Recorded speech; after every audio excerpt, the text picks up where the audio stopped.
Machines, built to carry vast loads, to handle extremes of heat and cold, to exert enormous force, or perform the most delicate functions. They can complete the tasks of 100 workers, or make the job of one person so much simpler.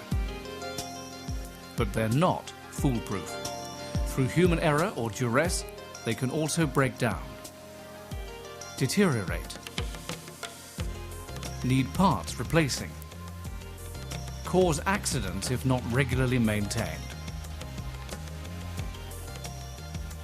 And so, to minimize the risk to personal health and safety, not just for those working with equipment, but also for people living and working nearby, we have PUWER, the Provision and Use of Work Equipment Regulations 1998.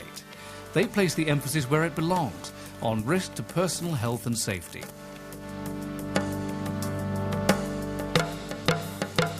Changing the wheel requires the apparatus to be turned off and isolated, and protective gloves to be used throughout the change.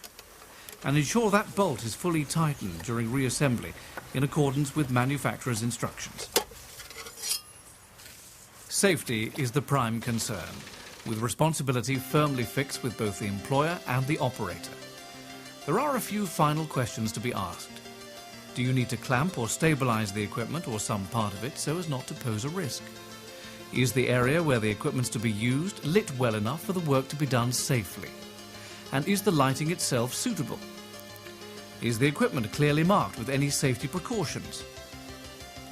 And is the equipment, its parts, or anything produced, used, or stored in it either very hot or cold? If so, it needs protection to prevent anyone being burnt, scalded, or seared.